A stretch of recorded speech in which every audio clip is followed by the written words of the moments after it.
आप देख रहे हैं कमोडिटी कॉल और बात करते हैं कमोडिटी बाजार की तमाम स्ट्रैटेजीज पर भी करेंगे फोकस और जानने की कोशिश करेंगे कि सोने चांदी में एग्जैक्टली क्या स्ट्रैटेजी यहाँ से हो सकती है।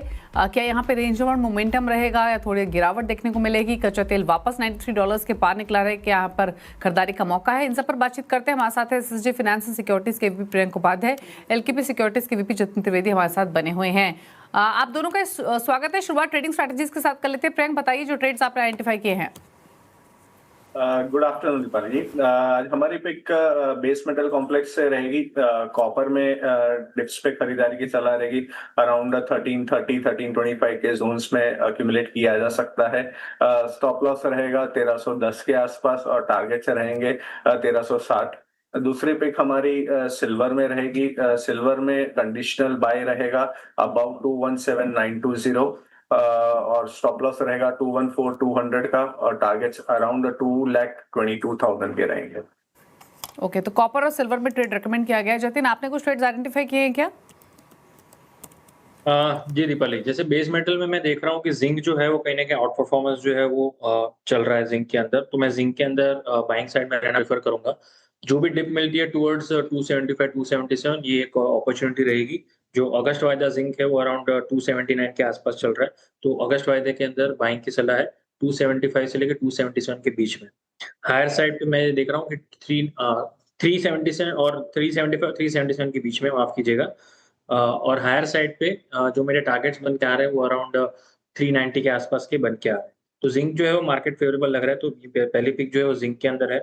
दूसरा पिक जो मेरा है वो नेचुरल गैस के अंदर है। नेचुरल गैस का मार्केट जो है वो कल के दिन में एक अच्छी खासी स्टेबिलिटी के साथ में और सपोर्ट के साथ में लेते हुए देखने मिला था, और 258 के आसपास के जो रेंज है वो एक सपोर्टिव रेंज है आज के लिए, और 1 से 2 दिनों का व्यू पॉइंट जो लेके चलता है तो वहां पर यहाँ पे खरीदारी का सलाह रहेगा।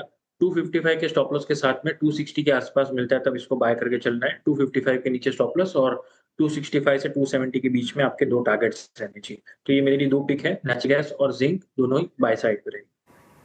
ओके, तो नेचुरल गैस और जिंक दोनों में बाय करने की सलाह है जतिन की तरफ से।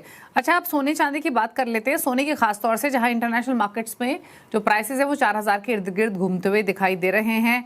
आप देखना होगा कि क्या यहाँ से ट्रेजेक्टरी रह सकती है। हालांकि इन्फ्लेशन, फेड का आउटकम, ये कुछ की फैक्टर्स हैं जिनको मार्केट क्लियरली वॉच करेगा। यूएस फेडरल की तरफ से हमने जो कमेंट्स आते हुए देखे इन्फ्लेशन को लेकर, इंटरेस्ट रेट में कोई बदलाव नहीं हुआ, तो ये सब कुछ फैक्टर्स हैं। बट क्या मान के चले प्रियंक की प्राइसेस एग्जिस्टिंग फंडामेंटल्स के बीच में रेंज बाउंड ही रह सकते हैं, और क्या रेंज आपको लग रही है सोने की? देखिए, कल जो फेड का डिसीजन आया था वो मोर और लेस इनलाइन आया था कि रेट वाज अनचेंज्ड। मुझे लगता है कि अभी टिल सितंबर मुझे लगता है कि काफी सारा कुछ डिपेंड करेगा कि इन्फ्लेशन के नंबर्स कैसे निकल के आते हैं वहां पे। अगर इकोनॉमिक शॉक्स, अगर क्रूड ऑयल प्राइसेस बढ़ते रहे तो डेफिनेटली इन्फ्लेशन का वरी रहेगा। अगर वॉर डी एस्केलेट होता है तो मुझे लगता है कि इन्फ्लेशन के फैक्टर जो रहेगा वो थोड़ा कम होगा, तो उसकी वजह से शायद रेट हाइक ना होए। उसके चलते अगर हम गोल्ड का लेवल्स देखें तो गोल्ड में हम देख रहे हैं कि 4200 on the higher side in international markets वो एक अपसाइड जोन रेजिस्टेंस रहेगा, और 403950 ये लोअर साइड जोन एक सपोर्ट रेंज का काम कर रहा है। तो यही रेंज में मुझे लगता है कि गोल्ड में और कंसोलिडेशन रहेगा। बायस मेरा no doubt breakout on the higher side का मेरा एक्सपेक्टेशन है गोल्ड में। इन्वेस्टर्स अगर कोई देख रहा है तो ये अच्छा अपॉर्चुनिटी है टू बाय अक्यूमुलेट ईटीएफ। अगर किसी का 6 महीने से साल भर का व्यू है तो यहाँ पे ईटीएफ अक्यूमुलेट करना चाहिए, और ट्रेडर्स को भी बाय ऑन डिप्स की रणनीति अपनानी चाहिए। ओके, तो ये तो गोल्ड पर बात हुई। अब बात एक कर लेते हैं ऑयल पर भी, कच्चे तेल पर खास तौर से, क्योंकि यहाँ पर $92 के आसपास ट्रेड कर रहा है। लेंगे इस पर भी आउटलुक, लेकिन फिलहाल रुकने एक ब्रेक के लिए जल्द वापस आते हैं।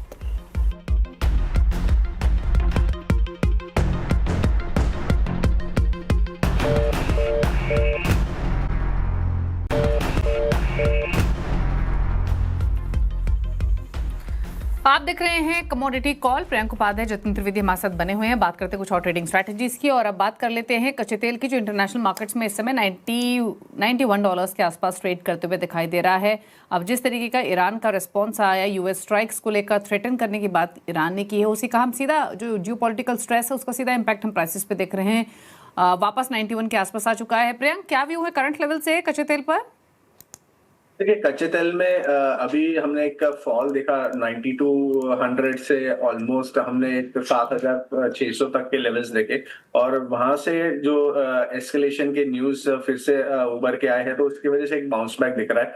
तो मुझे लगता है कि ये बाउंस बैक में अगर चार्ट्स के पर्सपेक्टिव से देखें तो 8500 8600 ये एक स्टिफ रेजिस्टेंस रहेगा ऑन द हायर साइड कच्चे तेल में। एंड मुझे लगता है कि वहां से फिर से एक बार फिसल आउट होना चाहिए कच्चा तेल, और फिर से हम 7200 7300 के जोन से एक्सपेक्ट कर सकते हैं।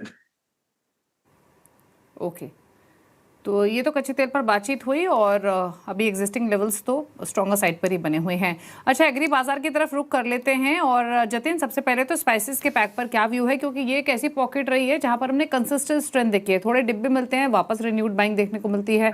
आज टर्मरिक वापस 20,000 के ऊपर इंटैक्ट है, 1% की मजबूती है। कोरिएंडर में भी सिमिलर मोमेंटम। जीरा ऑल्दो उतनी तेजी से पार्टिसिपेट नहीं की है इस रैली में। क्या रहा है टर्मरिक का, कोरिएंडर दोनों पर करंट लेवल से?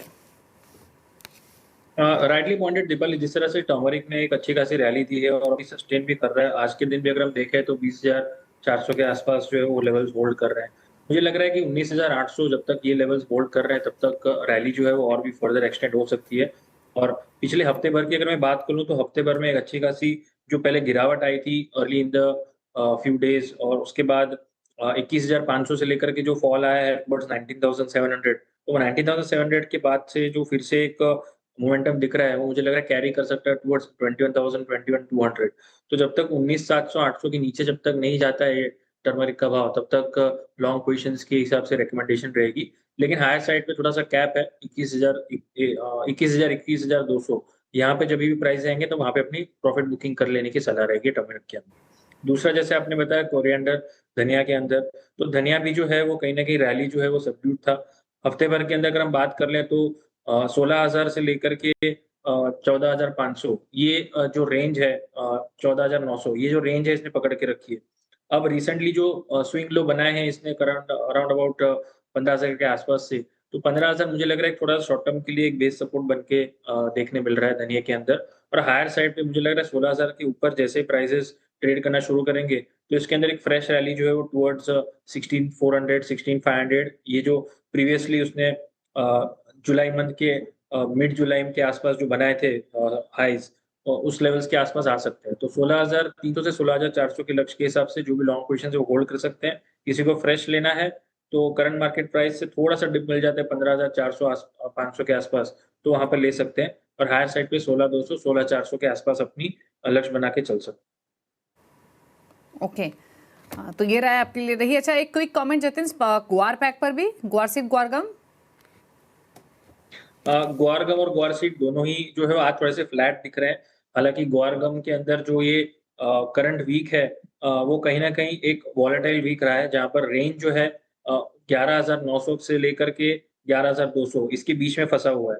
तो मुझे लग रहा है ये रेंज मार्केट जब तक ब्रेक नहीं करता तब तक फिलहाल रेंज के अंदर ही रह सकता है। हायर साइड पे 11,700 11,900 जब भी प्राइसेस मिले तो वहां से अपनी लॉन्ग पोजीशन एग्जिट करें, क्योंकि पिछले एक महीने में देखें तो अच्छी खासी प्रॉफिट बुकिंग जो है वो थोड़ी सी देखने मिली है हायर साइड से। 12,500 12,600 के लेवल से एक प्रॉफिट बुकिंग देखने मिला है। हालांकि यहाँ पर थोड़ा सा सपोर्ट भी है 11,000 के आसपास का, तो 11,000 के स्टॉप लॉस के साथ में जिसकी भी लॉन्ग पोजीशन है वो यहाँ पे गौर गम के अंदर होल्ड करके चल सकते हैं, लेकिन 11,000 के नीचे अपनी स्ट्रिक्ट स्टॉप लॉसेस फॉलो करके चलना है। गौर सीट तक की मैं जहां तक मैं बात करूं तो सेम इनलाइन व्यू है। जिस तरह से गौर गम ने रैली दी थी वॉलेटिलिटी के साथ में पिछले हफ्ते में, तो गौर सीट में भी सिमिलर लाइंस पे ही एक रैली रही है। लेकिन महीने भर की बात करूं तो वॉलेटाइल रेंज जो है बड़ी है, 6,300 ऑन द हायर साइड और 5,700 से 5,800 ऑन द लोअर एंड। सो 5,500 का यहाँ पे एक बेस सपोर्ट फॉर्मेशन रहेगा। तो हायर साइड पे 6,100 6,200 ये प्राइस जब भी आ जाता है तो यहाँ पर अपनी मुनाफा कर लीजिए जो भी लॉन्ग पोजीशन है, क्योंकि पिछले महीने भर का अगर मैं डेटा देख हायर साइड पे सस्टेन कर पा रहे हैं दोनों ही पैक में। ओके, चलिए, तो ये रही आपके लिए trading strategies agree non agree दोनों ही पैक से। थैंक यू जतिन और प्रियंक, आप दोनों का ही आने के लिए शो में और अपने व्यूज देने के लिए। रुकने के साथ एक ब्रेक के लिए, ब्रेक के उस पर आप देखिए आवाज समाचार। नमस्कार।